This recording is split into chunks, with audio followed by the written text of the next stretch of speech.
Great, thank you. So good morning, everyone. This is the Connecticut Paid Family Medical Leave Insurance Authority Policy Personnel Committee. Today is Tuesday, August 3rd. We're going to call the meeting to order and go through the attendance. Thank you, Daryl. Okay, Ava. Here. Daryl. Here. Paul. It doesn't look like Paul has joined us just yet. And Mike. Here. Thank you. And Henry will not be joining us. Thank you. We have a quorum. Great. Okay. The next is to review and approve our June 2nd, 2021 meeting minutes. Motion to approve the minutes. Second. Thank you. All in favor? Aye. Aye. Opposed? Great. Thank you. An update on the private plan policy and procedures from Erin. Good morning, thank you. I do have, Amber, can you, or Andrea, could you let me share my screen? You're all set. No, I'm not. Give it one Okay, more here shot. I am. Thank you. Just took a moment. So this morning, just a few moments ago, I sent the committee 3 documents that we would appreciate if you could review and give us your feedback on in the next couple of weeks. Just to give a quick background, we have been operating under sort of the interim procedures where we let employers file for private plan approval using a declaration of insurance or a declaration of self-insurance with a surety bond. We did this following Massachusetts' model so that we could get the private plans up and running while we worked through a lot of the detailed policy and procedural issues that the insurance community needed answers on. But we do need to transition into actual policy language so that employers can have actual policies and not simply the declaration. And so that the employer community can understand kind of some of the details around, okay, you're in, but what happens when you get out and what happens when changes are made and the like. So we have been working diligently on some related policy documents that we'd like everyone to review with the ultimate goal of approving at the board level. First, there is a notice of policy filing guidance. This would be issued by the Connecticut Insurance Department. Basically, it lets the insurance community know this is what your paid FMLA policy would need to include. So it's a policy form template that identifies the required elements and identifies where insurers or insurance carriers can make modifications. I'd like to thank Michael Caesar for his huge work in turning this into something that is actually consistent with the way the insurance community actually creates forms and documents. His experience in that area has been invaluable. Second is a policy checklist. And the idea behind that is to help simplify the CID review process by listing out the elements of the required policies and having the insurance carriers tell us what page the various elements can be found in their policies, so that when CID does a review or we do audits, we can know that the notices are on pages 1 and 2. The information about documentation requirements are on page 12. So it's really a way to ensure that the carriers include all the required elements and that we can find them easily, and that should simplify the review process and expedite the review process. And then finally, we've got a draft revised private plan policy and procedures. So last September or October, I don't remember anymore, the board approved the version 1 of the private plan policy and procedures, which established the interim period, established the voting rules, established the obligation to have a plain language guide, and created the declarations. So this new revised document, so version 2, includes a template for self-insured plans, which is pretty consistent with the policy form template. It revises the plain language guide to address some issues we've learned about over the year, including making sure that we have the updated Social Security contribution limit, things like that. In addition, it establishes the plan requirements. So as I said, it's got the CID notice and the self-insured plan template. It also clarifies the ratings requirements for insurers and surety bond providers. So we had agreed that you needed an A rating from AM Best to be an approved insurer. So we wanted to clarify that an A rating includes A-, A+, and so on. We also learned from the surety bond world that a treasury rating is actually a more useful rating than the AM Best rating. So we made that proposed change. We've also updated the application process to expand upon voting requirements, explain in more detail what you do if you only have 1 or 2 employees and therefore you can't guarantee an anonymous vote. It clarifies when a new application is required by defining what constitutes a material change to a plan. It updates timing requirements for applications and simplifies the process for final approval of provisionally approved plans. What we'd like to suggest is not having the employers upload all of their policies, but just provide us proof of coverage, since we can get verification that the plans are compliant with our statute by virtue of the CID process. In addition to the application changes, we wanted to detail what happens when a plan terminates, whether it's by choice, by action by the authority.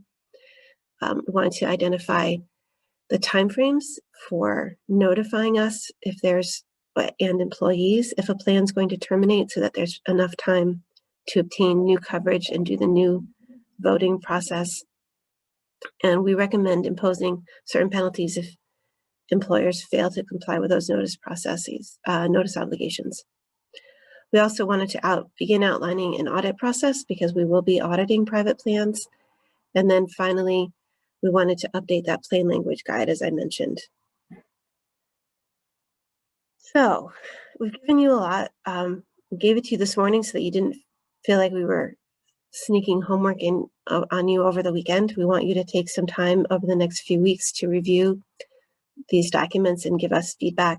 We'll also share these documents with various stakeholders to get their feedback. Our goal would be to present this to the board in September so that we can get it out for public comment and then final approval and adoption by October.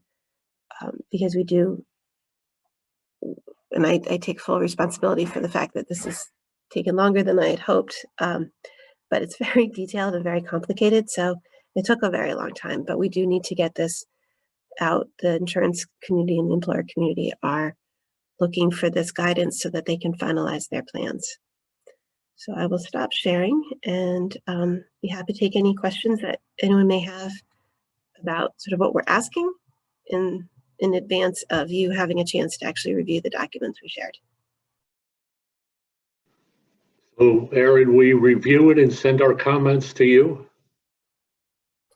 Yes, please. Please don't send them to the committee as a whole, because that would be a meeting and we can't have electronic meetings. So if you send them to me, I can compile them, and sort of appropriately take into consideration your comments without holding electronic meetings.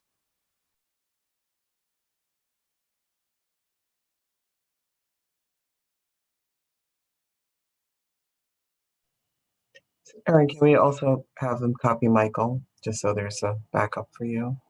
That's a great idea. Okay. That way I don't have to send it to Mike as well. So if you send your comments to Michael and me, that would be great.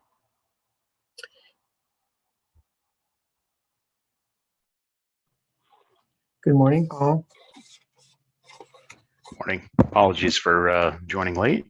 It's not an issue. So, but for the purposes of the recording, Paul Potamianos, who is one of our board members and a member of the committee, has joined us at 8:45.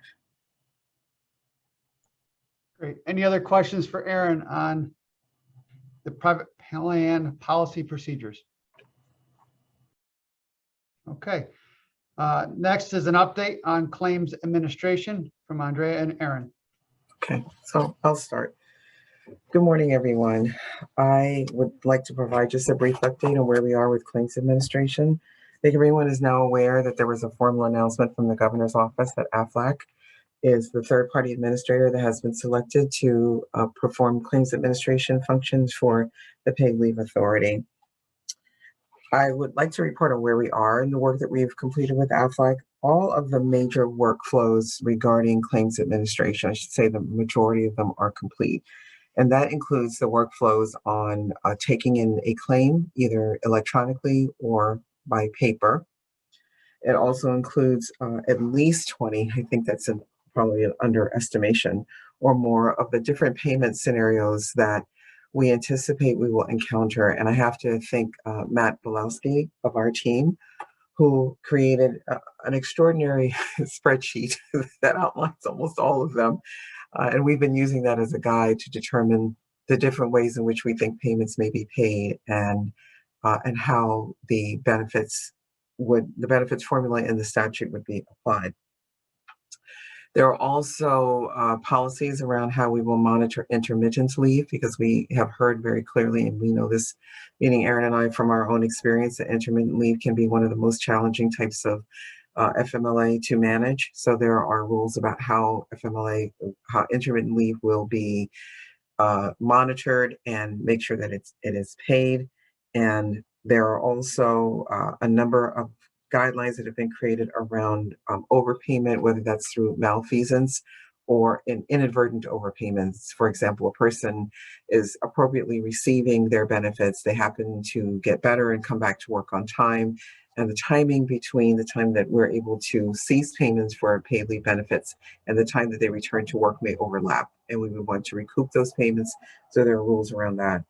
There's also been a significant amount of work done regarding wage verification. So I want to thank Daryl and DOL have been extremely cooperative so that we could get access to the appropriate information that we need through our memorandum of understanding and be able to start to do some training with AFLAC so that we can make sure that when people apply, we are determining that they do indeed meet the wage criteria, and that we can understand what their wage levels are so that they can receive the appropriate level of benefit for their needs.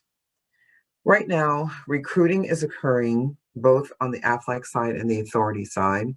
If you happen to be driving in most parts of the state and on major highways, you will see large billboards, especially in the Windsor area and in other parts of the state, that AFLAC is hiring for our customer care center. It will be in the town of Windsor. Everyone there will be an employee. I don't know, there were some questions about whether or not people would be contract staff or not. Contractually, everyone will be an employee. And we're also hiring at the Paid Leave Authority. So we are hiring for quality assurance positions, for small business support, and also for claims review and claims quality. So that is essentially a very short overview of where we are from the time that the contract was signed until now with AFLAC. I'm happy to answer any questions anyone might have. Or Aaron, have I left out anything? I don't think so. I mean, there's a lot of details that have been worked through that we're also compiling into policy documents. That's Michael's summer project, is turning everything, that all of our decisions into policy documents that basically will form a claims manual that the board will end up seeing as well. I just have one question. And then once it's finalized, it'll become available to the employer community as well, I presume? The claims Claims manual? manual? Yeah. No, not the claims manual itself, but actually, thank you for posing that question because it raises another very important issue. There will be an HR toolkit that's actually being worked on right now. And Kathy Mihailek, Kathy works on our team. I don't know if you get to interact with her that often, but Kathy has about 30 years of HR experience. This is all she's done in her entire career. She's actually working with our outreach and engagement team on putting that HR toolkit together. So it will be fairly comprehensive and it will answer a lot of the questions that HR people have been coming to us. They're already getting a newsletter. They're already getting a monthly newsletter that brings them up to speed on what we're doing and where we are. But that toolkit will have more information for them. It'll have some forms, it'll have some links to the website, it'll have other things that they can use as a tool to support their teams and their staff as they're navigating FMLA and directing their staff to paid leave benefits. Just to piggyback on that, we are working very hard to help socialize the idea, the reality that Connecticut FMLA is a separate entitlement from Connecticut paid leave. It's very difficult to explain Connecticut paid leave without explaining Connecticut FMLA. Yeah. So we are doing both, but we're working very closely with the DOL legal staff to make sure that we're clear about what's Connecticut FMLA and making sure that we don't say anything that's inconsistent with DOL authority. But while it's simply impossible to explain to employers who've never dealt with either what FMLA is or what paid leave is without explaining FMLA. So we're sort of taking that on, but we're doing that in partnership with DOL.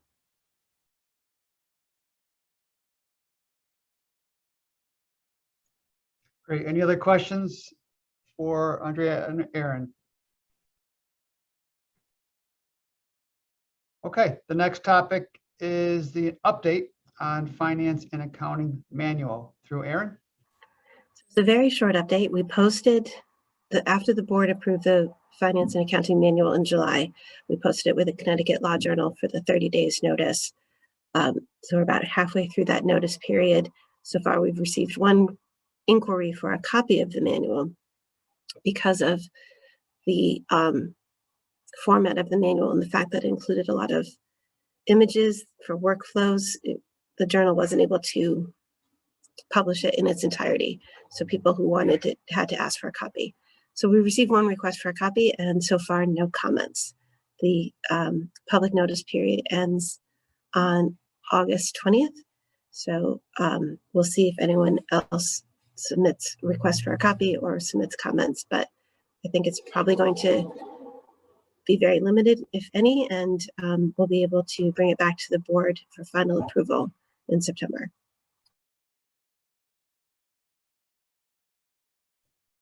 Great. Any questions for Aaron on the finance accounting manual? Okay, and back to Andrea with the staffing update. Anything to add on this topic?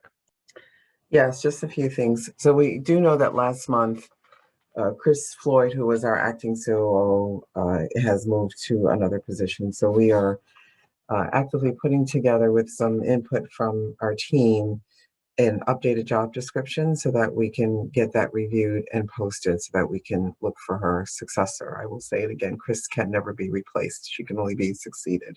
So we are looking for her successor.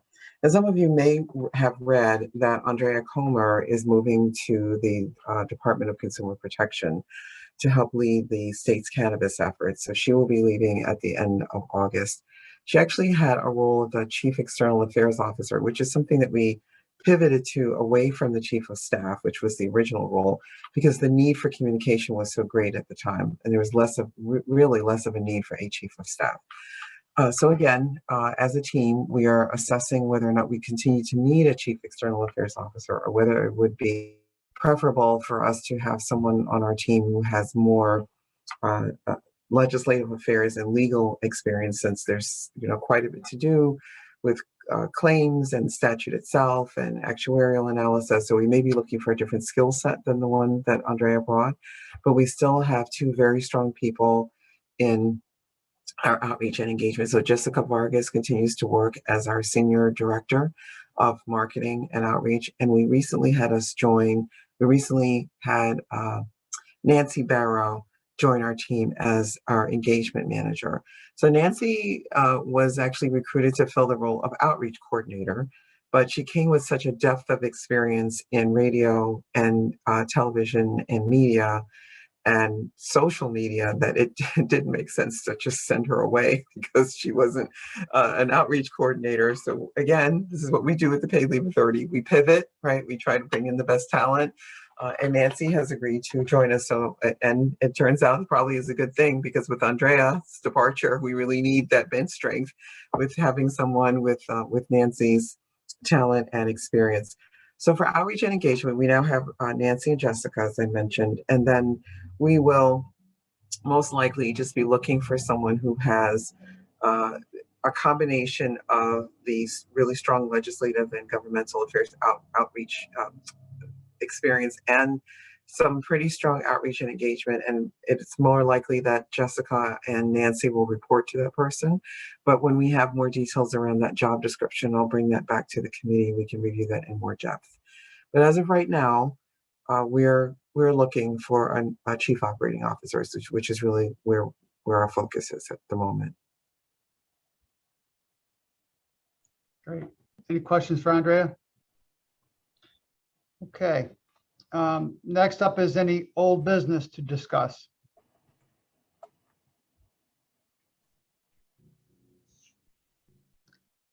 Hearing none. Any new business to discuss? I do have a bit of new business to share. It's sad, but Henry Zaccardi has tendered his resignation from the board, and it doesn't seem as if he's going to return. So right now our board is back to 14. Josh is aware. We are going to spend just a little bit of time really assessing the needs of the board, and then I will take Josh's lead on where we will recruit. It is a governor at large position. It is a position that requires someone who really sort of has the kind of experience that Henry has with labor and employment. So I think we're fine for now, and we will continue to just assess what the next steps are. And I'll continue to talk to Josh about that, but I just wanted to share that with the committee and then with the rest of the board. I think it's worth saying that for the record, he was an amazing team member and brought so much to every meeting. Yeah, I agree, Eva. I think he just really wanted to be totally and completely retired, which you can appreciate and understand. You're here. COVID took the best of all of us, even our fantastic volunteers. So I completely get it. Yeah, that was a nice touch, Ava. It is true. Henry is a remarkable colleague, and we were fortunate to have him for as long as we did. And I wish we could thank him in person, but the spirits are there. So thank you. Any other new business? Okay, time to adjourn. Need a motion? Make a motion to adjourn. Second. All in favor? Aye. Opposed? Great. Thank you, everyone. Close out our meeting at 8:57. Have a good day. You too. Bye-bye. Thank you, you all as well.